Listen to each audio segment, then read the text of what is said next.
Data jumlah penduduk miskin Indonesia yang dirilis Bank Dunia menuai reaksi pemerintah. Menko Perekonomian, Airlangga Hartarto membantah data tersebut. Menurutnya, jumlah penduduk miskin Indonesia tidak sebanyak yang dirilis Bank Dunia, dan pemerintah memiliki data sendiri yang jumlahnya jauh lebih rendah. Sebelumnya Bank Dunia mencatat, sebanyak 60,3% masyarakat Indonesia pada 2024 tergolong miskin. Angka kemiskinan ini dihitung berdasarkan ambang batas garis kemiskinan negara berpendapatan menengah ke atas. Mengutip laporan Macro Poverty Outlook edisi 10 April 2025, Bank Dunia mengkategorikan Indonesia telah mencapai status negara berpendapatan menengah ke atas pada 2023. Saat itu, pendapatan nasional bruto Indonesia atau Gross National Income mencapai $4.580 Amerika Serikat per kapita. Syarat sebuah negara masuk kategori menengah ke atas, GNI-nya harus berada di kisaran $4.466 Amerika Serikat hingga $13.845 Amerika Serikat per kapita.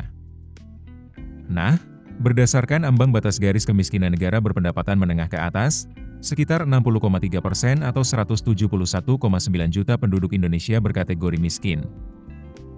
Adapun, total jumlah masyarakat Indonesia saat ini mencapai 285,1 juta penduduk. Untuk diketahui, Bank Dunia menggunakan hitungan ambang batas garis kemiskinan negara berpendapatan menengah ke atas dengan pengeluaran sebesar $6,85 Amerika Serikat per hari, atau sekitar Rp115.000 per hari dengan asumsi kurs Rp16.780 per dolar Amerika Serikat. Namun, menurut Airlangga, jumlah masyarakat miskin Indonesia tidak sebanyak itu. Pemerintah menggunakan data yang dirilis Badan Pusat Statistik yang angkanya lebih rendah.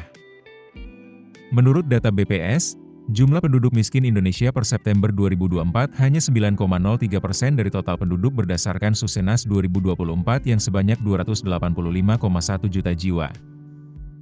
Atau hanya 25,22 juta jiwa. Jauh di bawah data yang dirilis Bank Dunia, yakni sebanyak 171,9 juta penduduk Indonesia berkategori miskin. Data kemiskinan BPS jauh lebih rendah lantaran menggunakan standar garis kemiskinan sebesar Rp595.242 per kapita per bulan, atau sekitar Rp20.000 per orang per hari. Sementara Bank Dunia menggunakan ambang batas pengeluaran sebesar $6,85 Amerika Serikat per hari, atau sekitar Rp115.000 per hari dengan asumsi kurs Rp16.780 per dolar Amerika Serikat. Melihat kondisi saat ini, standar garis kemiskinan BPS yang dipatok di angka Rp595.242 per kapita per bulan rasanya memang sudah tidak relevan. Pasalnya, harga barang dan jasa saat ini sudah melambung tinggi dan semakin tidak terjangkau masyarakat Indonesia.